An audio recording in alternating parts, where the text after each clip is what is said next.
দফায় দফায় লাঠিচার্জ, জলকামান ও sound grenade নিক্ষেপ করেও শাহবাগে আন্দোলনকারীদের দমাতে পারেননি পুলিশ।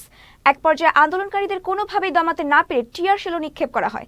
এতেও সড়ক থেকে সরেনি আন্দোলনকারী শিক্ষকরা।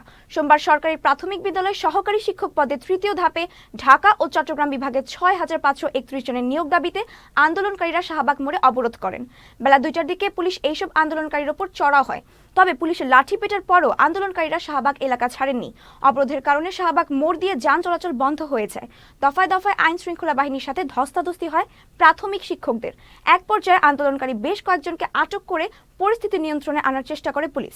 তবে নারী শিক্ষকদের একটি অংশকে এখনও সড়ক থেকে সরাতে পারেননি। এনটিআরসি যে আমাকে সনদ দিয়েছে সেটা কেন যথেষ্ট মেধার উপর ভিত্তি করে দিয়েছে না? তাহলে আমি যদি মেধার মাধ্যমে জাস্টিফাই করে আমি এনটিআরসি থেকে সনদ পাই, তাহলে আমরা কেন চাকরি পাই নাই? ফাতেমা নজিব এবং রাজি স্যারের এই রায় প্রমাণ করে যে উনি অসাংবিধানিক রায় দিয়েছেন। ওই অসাংবিধানিক রায় আমরা মানি না, মানবো না। সেলম্যান আমার চেহারার কি দশা করছে দেখেন, আমি তো তাকাতে পারতেছি না ঠিক মতো। আসছিলেন কি জন্য? আরে আমরা তো শিক্ষক, আমরা আমাদের অধিকার আদায়ের জন্য আসছি। বর্তমান সরকারের কাছে জবাব চাই, রাষ্ট্রের কাছে জবাব চাই, ডক্টর মোহাম্মদ ইউনূস স্যারের কাছে আমরা জবাব চাই। কেন আজকে পুলিশ আমাদের উপরে অত্যাচার করবে? সুপারিশপ্রাপ্ত প্রাথমিক শিক্ষক ওরা আন্দোলন করতেছে। এই যে গত পরশু দিন বা তার আগের দিনে যে হাইকোর্ট থেকে রায় দিচ্ছে তাদের এগেস্টে গেছে।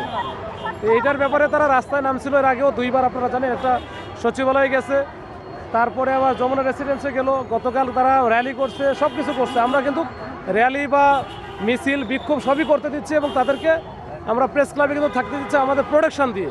এবং গতকালকে বলেও আসছি, আমাদের তরফ থেকে যে কোনো ধরনের সহযোগিতা লাগলে আমি করব। এবং ওরা কিন্তু এটা বলছে যে আপনারা বলেই আমরা কোনো সব কিছু করবো। এই যে হুট করে আজকে আবার বলা নাই কোয়া আবার এইখানে এসে এরা কিন্তু এর আগে ৩-৪ জায়গায় গেছে, আবার এখানে এসে মোড়ে অবস্থান নিচ্ছে। অ্যান্ড কোর্টের অর্ডারের বিরুদ্ধে বা বাইরে গিয়ে কেউ কিছু কথা বলতে চায় না, বলে এটা তো কোর্ট অফ কন্টেম্প্ট হবে।